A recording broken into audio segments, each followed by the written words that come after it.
Buenas noches, hermanas y hermanos. Mi nombre es Hugo Bernasconi, soy de Villa Mercedes, casado con Alejandra, papá de Agustina y Federico.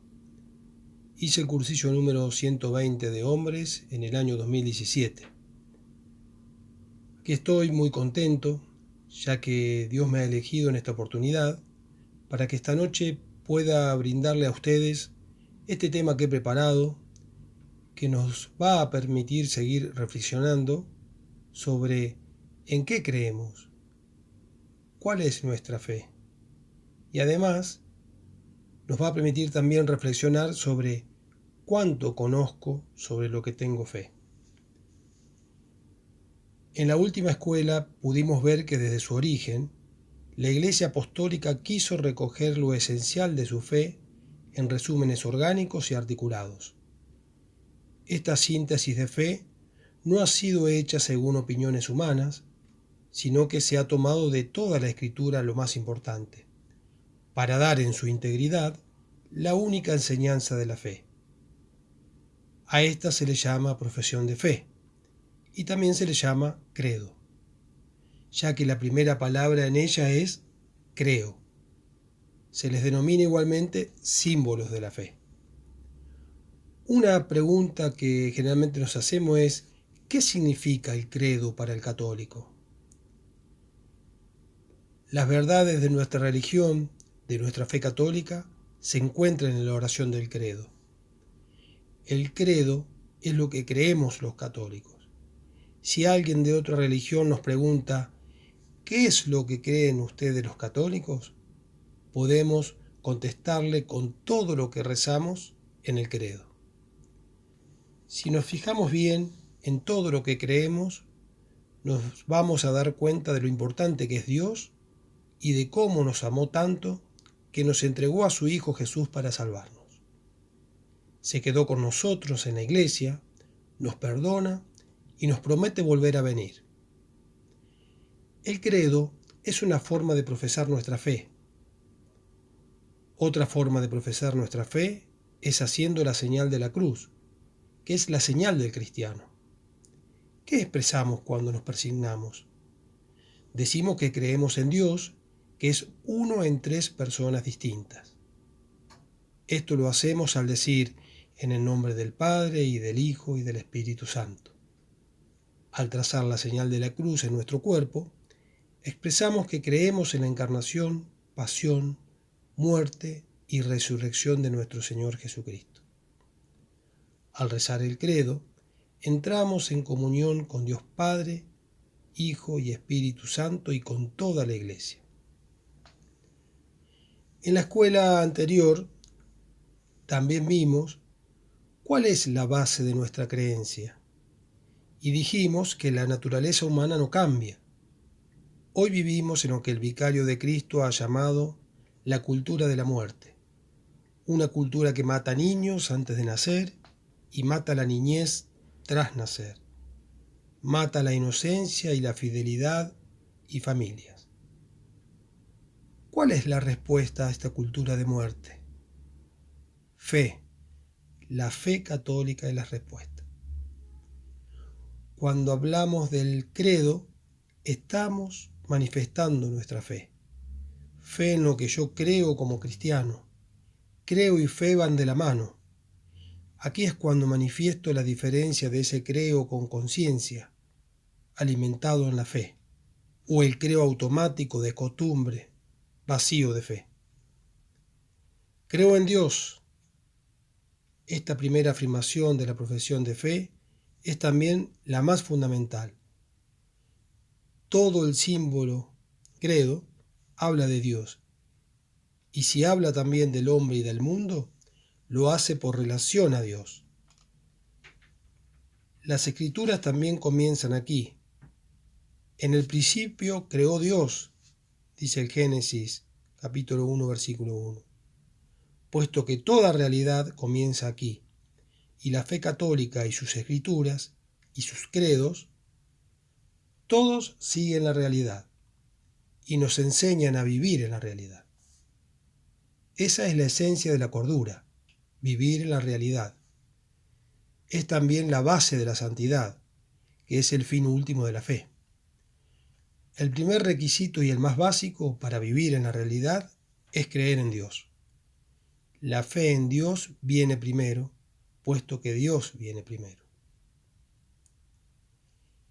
Creemos todas las verdades que Dios nos ha revelado, porque creemos en Dios, quien no puede engañar ni ser engañado. Para poder creer cada vez más en Él, tengo que conocerlo también mucho más. Entonces me pregunto, ¿cómo puedo conocerlo más a Dios? Podemos conocer a Dios de dos formas. Una por la razón y otra por la fe, por medio de nuestras propias mentes humanas y de la revelación divina sobrenatural de Dios, pensando y hablando acerca de Dios y escuchando a Dios hablándonos. La razón humana es radicalmente insuficiente cuando se trata de conocer a Dios, puesto que, en primer lugar, somos finitos, pero Dios es infinito. Además, somos falibles, cometemos errores, con frecuencias muy serios. Solo Dios y su revelación son infalibles. Y también somos egoístas, propensos a pecar, y adictos a dioses falsos. Los adictos no piensan con claridad. Pero el conocimiento de Dios es el conocimiento más importante de todos, puesto que Dios es nuestro fin último, nuestro destino, nuestra felicidad. Necesitamos conocer nuestro verdadero fin y el verdadero camino hacia ese fin. El vivir sin conocer a Dios es como conducir un auto sin ver la ruta. Por lo tanto, desesperadamente necesitamos un mejor conocimiento de Dios que nuestra razón sola pueda proveer. ¿Cómo es el conocimiento de Dios a través de la razón humana? Aún sin la revelación divina sobrenatural, no obstante, todos los hombres por naturaleza conocen algo sobre Dios. Conocemos a Dios instintivamente. O sea, los niños y la gente primitiva nunca comienzan como ateos. Aún ateos como Freud admiten que la religión es un instinto. También conocemos a Dios a través del razonamiento, cuando comenzamos a pensar lógicamente sobre los datos que experimentamos. Experimentamos tanto datos externos sobre el universo en sí, como datos internos sobre nosotros mismos. Si analizamos los datos sobre el universo, vemos, primero, un orden magnífico en la naturaleza. Nunca podríamos diseñar una máquina tan perfecta como el universo. Cuando preguntamos por qué existe el universo como un todo, vemos que ninguna parte de él puede constituir el todo. La misma existencia del universo señala hacia un creador, un dador de existencias. Todo en el universo cambia, se mueve. Todo movimiento requiere un promotor y al final de cuentas, un primer motor, un comienzo. El tiempo es finito. El tiempo tuvo un comienzo, lo que la física moderna llama la gran explosión, cuando toda la materia de repente vino a existir. Puesto que nada sucede sin una causa adecuada, la gran explosión requiere un gran explotador. Cuando analizamos los datos sobre nosotros mismos, vemos primero que nuestra conciencia experimenta una obligación moral absoluta para hacer el bien, no el mal. Una obligación moral absoluta puede provenir solo de una autoridad moral absoluta, no de una autoridad humana falible. La conciencia aparece como el profeta interior de Dios. La experiencia de la belleza con frecuencia conduce a Dios, de forma más directa e intuitiva que un proceso de argumento. Por ejemplo, cuando escuchamos una melodía dentro de una canción y decimos que alguien permitió y creó el hecho de poder combinar esos sonidos para generar esa melodía, y decimos, Gracias a Dios, ¿no? Nuestro deseo de regocijo, de gozo, de un regocijo que nunca podemos encontrar en este mundo, ni siquiera de otras personas, señala hacia otro mundo y hacia otra persona, que es Dios. Si Dios no existe, la vida no tiene un significado final. Si a final de cuentas provenimos de la nada y finalmente morimos a nada, somos nada al final de cuentas. Si somos hechos a imagen de Dios, somos los hijos del Rey. Si solo somos fango accidentalmente evolucionado, ¿cómo habremos podido inventar la idea de Dios? Ningún efecto puede ser más grande que su causa. Nuestras mentes no pueden haber creado a Dios, que la mera posibilidad pudo haber creado nuestras mentes. Finalmente, la fe en Dios es la mejor apuesta de la vida, y el ateísmo es la más estúpida de la vida, puesto que nuestra única oportunidad de ganar la felicidad eterna es creer, y la única posibilidad de perderla es no creer. Otra manera de conocer a Dios es a través de la revelación divina. Dios ha revelado mucho más de sí mismo que el razonamiento humano jamás pudiera descubrir, especialmente su amor y su plan para la salvación de la humanidad. Esta revelación históricamente tuvo lugar en 3 pasos trinitarios. Primero, a Israel, su pueblo escogido. ¿De qué manera? Bueno, al establecer su alianza con ellos, dándoles su ley con la cual vivir, dándoles su promesa de un Salvador, enviándoles profetas, sus portavoces, haciendo milagros, señales y maravillas para ellos, inspirando escrituras infalibles y revelándoles la razón de su revelación.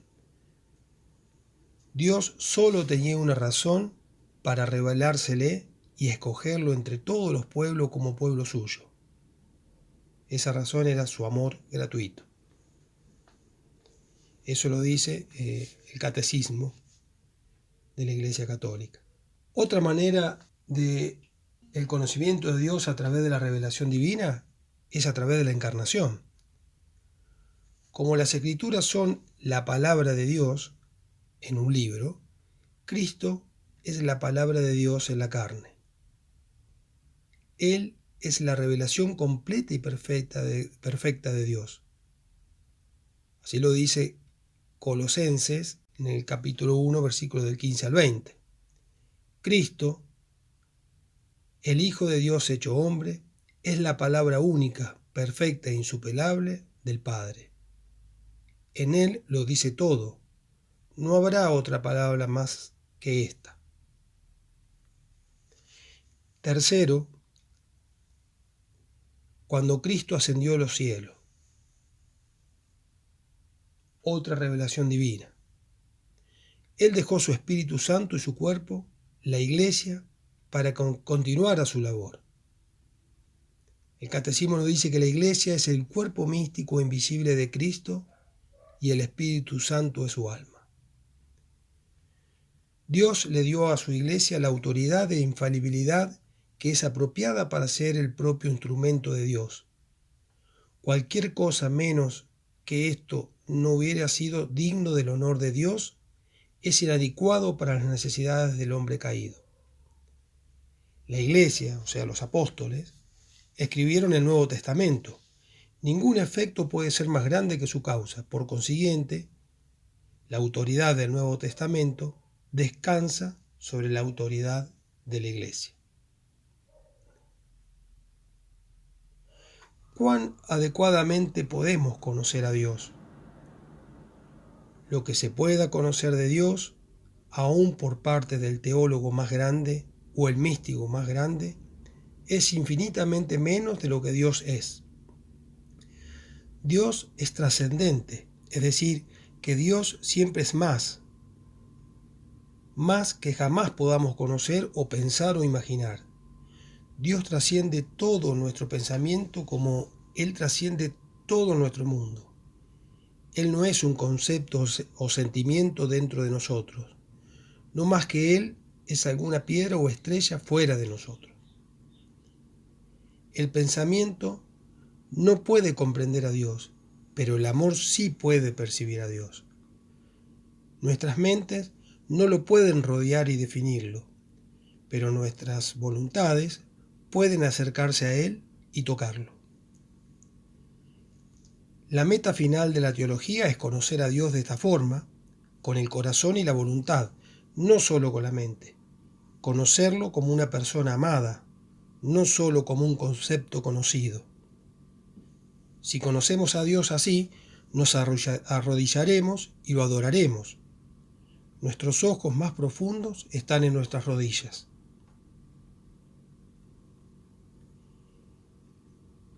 También nos preguntamos, ¿cuál es la naturaleza de Dios?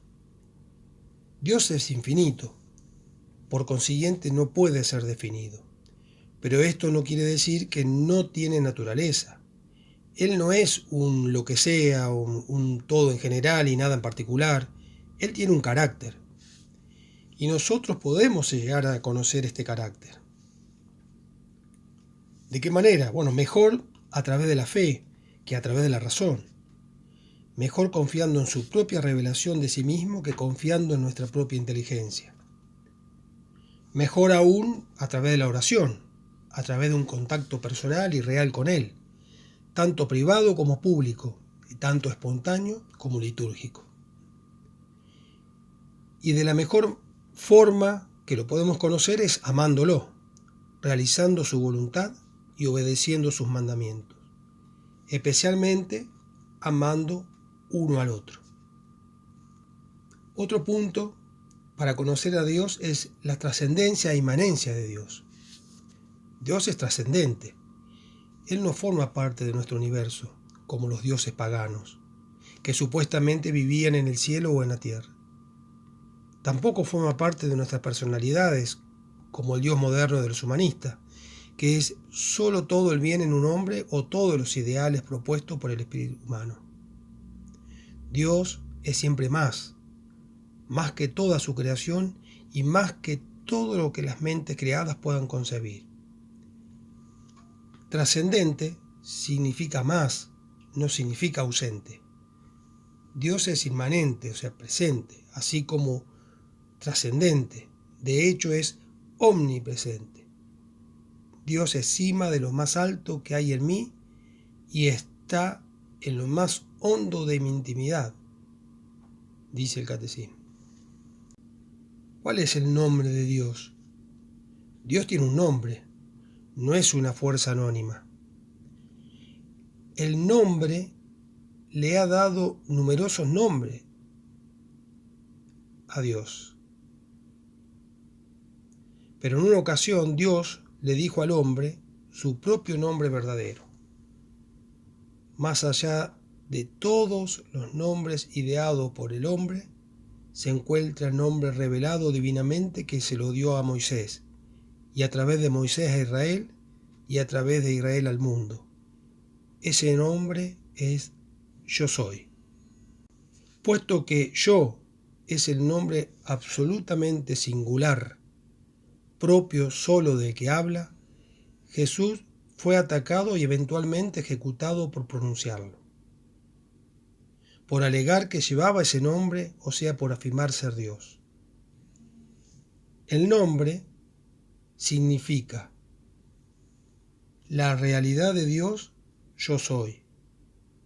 La unidad de Dios, yo. Es el nombre de solo uno. La singularidad de Dios. Dios no es solo un ser entre nosotros, sino el ser absoluto. Él no es un ser finito. Es infinito, un ser sin límites. La persona de Dios, yo, significa conciencia de sí mismo que solo una persona pueda tener. Esto es lo que esencialmente distingue al hombre, a quien Dios hizo a su imagen, de los animales. La eternidad de Dios, Él está presente, soy, no pasado ni futuro. El ser de Dios no es como el nuestro, limitado por el tiempo. El misterio de Dios, Él no nos dice quién es Él, sino que simplemente dice: yo soy quien soy. Cuando la Iglesia habla de Dios, ella no pretende saber o decir lo que Dios es, definir su naturaleza. En vez de definirlo, ella lo presenta, o más bien nos presenta a Él como Él se presenta a Él mismo, sobre todo en Cristo, puesto que el que me ha visto a mí, ha visto al Padre. Dios como Padre. De todos los nombres para Dios que son expresiones humanas, el primario es Padre. Jesús siempre usó este nombre.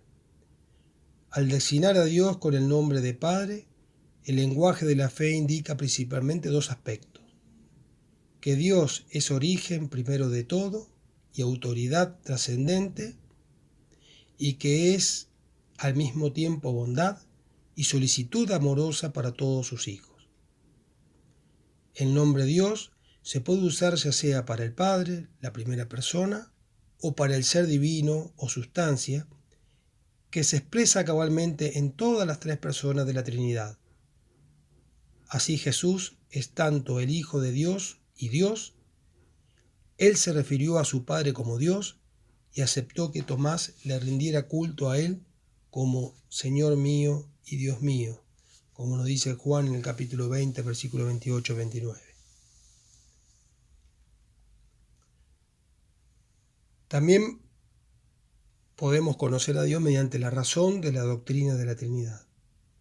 La doctrina de la Trinidad es la doctrina primaria del cristianismo en cuanto a que revela la verdad final, la naturaleza de la realidad final, la naturaleza de Dios, porque los cristianos creen en la doctrina de la Trinidad, de que Dios es tres personas en vez de una sola. Los datos de la Escritura de los cuales la Iglesia deriva la doctrina de la Trinidad son esencialmente: primero, que únicamente hay un solo Dios; segundo, que el Padre es Dios; tercero, que el Hijo es Dios; cuarto, que el Espíritu Santo es Dios. Los datos son históricos. La revelación progresiva de Dios sobre sí mismo, primero como el Creador trascendente fuera de nosotros, luego como el Salvador encarnado junto a nosotros, entonces como el Espíritu que habita dentro de nosotros.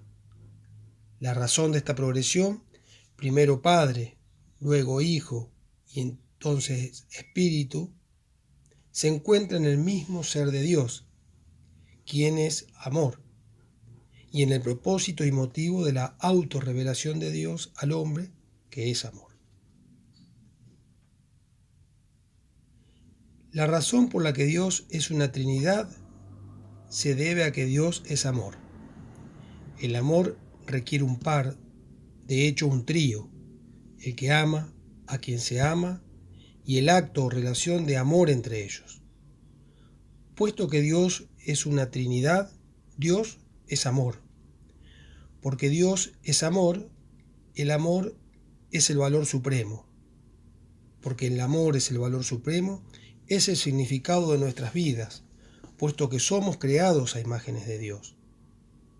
El hecho que Dios es una Trinidad es la razón por la que nada nos alegra como el amor, puesto que eso está grabado en nuestro designio.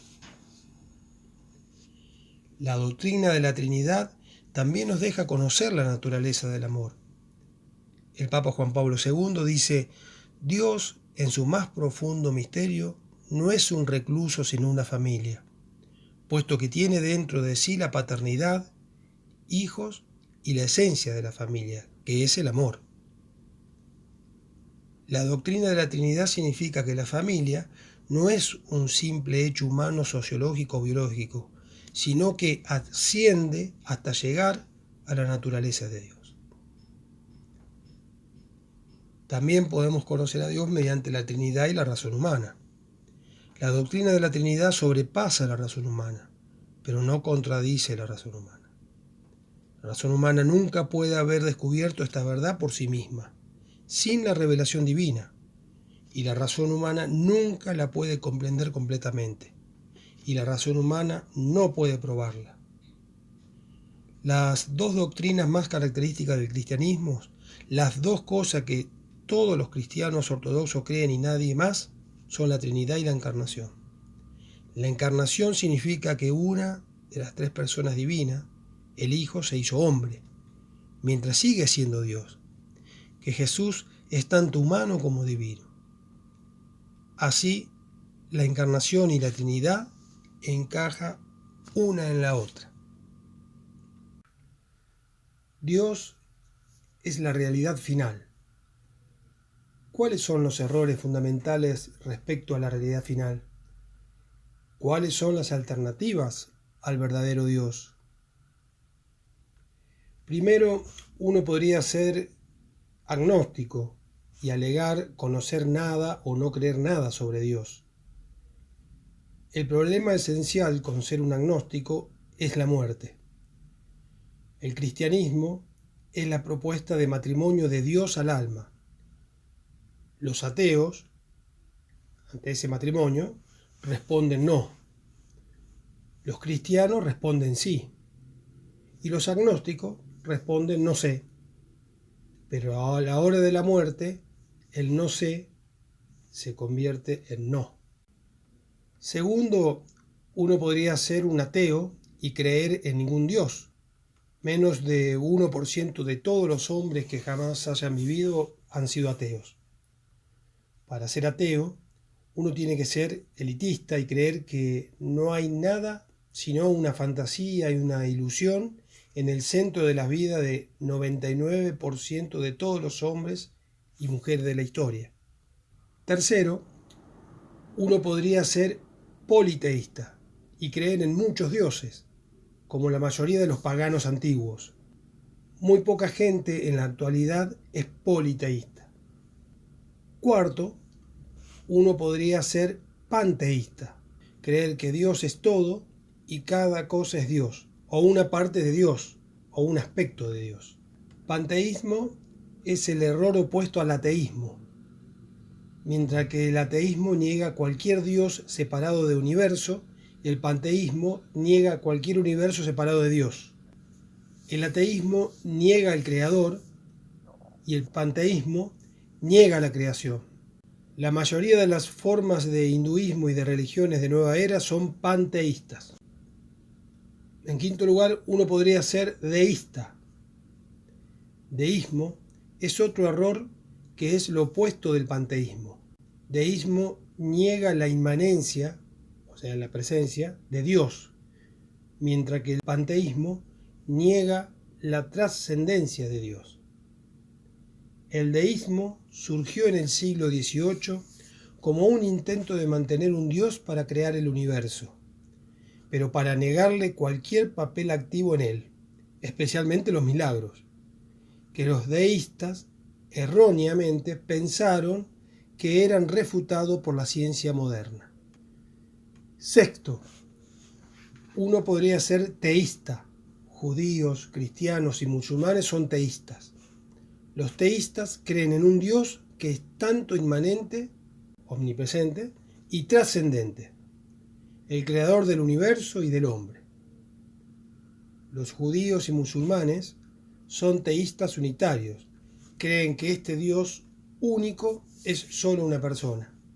Los cristianos son teístas trinitarios. Creemos que este Dios único es tres personas, pero una esencia, una sustancia o naturaleza absolutamente simple, pero una. Los judíos, cristianos y musulmanes creen en el mismo Dios. Dios tiene los mismos atributos de acuerdo a las tres religiones, porque los cristianos y musulmanes conocieron a este Dios a través de la misma fuente, su revelación a los judíos, comenzando con Abraham. Las tres religiones teístas están de acuerdo: la unicidad de Dios, la naturaleza de Dios, pero están en desacuerdo en la tercera, que sería las personas en Dios. puesto que están en desacuerdo acerca de Cristo. Los judíos y musulmanes no creen en la Trinidad, puesto que no creen en la encarnación. Los cristianos creen en la Trinidad, puesto que creemos en la encarnación. De colores, hermanos.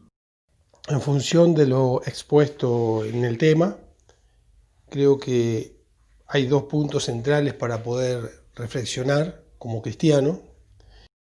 ¿Qué significa para mí el credo? Ese creo que siempre le digo a Dios, cuán consciente soy del mismo. Y la segunda pregunta, ¿cuánto conozco a lo que yo digo que tengo fe? Que hagamos una mirada interior que nos haga descubrir, nos haga hacer una autoanálisis sobre cuánto te conozco, Señor. De colores, hermanos.